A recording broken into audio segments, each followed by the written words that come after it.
Hi, export ബിസിനസ്സിലേക്ക് പുതുതായി കടന്നു വരുന്ന ഏതൊരാൾക്കും തോന്നാവുന്ന ചില സംശയങ്ങളാണ് ഞാൻ പറയാൻ പോകുന്നത്. എക്സ്പോർട്ട് ബിസിനസ് കോംപ്ലിക്കേറ്റഡ് ആണോ? എക്സ്പോർട്ട് ബിസിനസ്സിൽ എനിക്ക് നഷ്ടം വരാനുള്ള ചാൻസ് ഉണ്ടോ? അതുപോലെ ഇൻ്റർനാഷണൽ മാർക്കറ്റുമായി മത്സരിക്കാൻ എനിക്ക് കഴിയുമോ? വളരെ ദൂരെയുള്ള സ്ഥലത്തേക്ക് നമ്മുടെ സാധനങ്ങൾ അയക്കുമ്പോൾ അത് നഷ്ടപ്പെടാനുള്ള ചാൻസ് ഇല്ലേ? അതുപോലെ ഇംഗ്ലീഷ് ലാംഗ്വേജ് ഞാൻ നല്ലോണം അറിഞ്ഞിരിക്കണ്ടേ?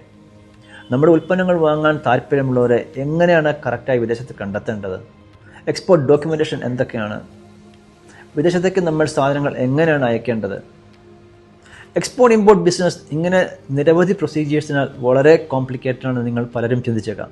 എന്നാൽ സാധാരണ നമ്മുടെ രാജ്യത്തിനുള്ളിൽ ചെയ്യുന്ന ബിസിനസ്സിനേക്കാൾ ചില അധിക പ്രൊസീജിയേഴ്സ് ഉണ്ടെങ്കിലും നിങ്ങൾ വൺസ് ബിസിനസ്സിലേക്ക് എൻ്റർ ചെയ്ത് കഴിഞ്ഞാൽ ഈ പ്രൊസീജിയേഴ്സ് എല്ലാം തന്നെ വളരെ എളുപ്പമാണെന്നാണ് സത്യം. എന്നാൽ ഏറ്റവും കോംപ്ലിക്കേറ്റഡായി ഇപ്പോഴും അവശേഷിക്കുന്ന ഒന്ന് മാത്രം, നിങ്ങൾ ഒരു തീരുമാനത്തിലെത്താതെ ഇങ്ങനെ നിങ്ങളുടെ വിലപ്പെട്ട സമയം പാഴാക്കുന്നതാണ്. അതുകൊണ്ട് ശ്രദ്ധിച്ചു കേട്ടോളൂ. എനിക്ക് പറയാനുള്ളത് ഒറ്റ കാര്യം മാത്രം. എക്സ്പോർട്ട് ബിസിനസ് വിജയിപ്പിക്കാൻ നിങ്ങൾ അറിയേണ്ടതെല്ലാം ഇവിടെയുണ്ട്. ഞങ്ങളുടെ ഗൈഡൻസിൽ ഞങ്ങൾ പറയുന്നത് പോലെ അടുക്കും ചിട്ടയുമായി നിങ്ങൾ വർക്ക് ചെയ്യാൻ തയ്യാറാണോ? ഒരു കാര്യം ഞാൻ ഉറപ്പ് പറയാം, എക്സ്പോർട്ട് ബിസിനസ് നിങ്ങൾക്ക് തീർച്ചയായും വിജയിക്കാൻ കഴിയും. So learn it. പഠിക്കുക. Just keep in mind.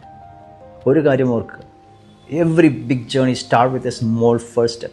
So learn it well, work hard, go get it.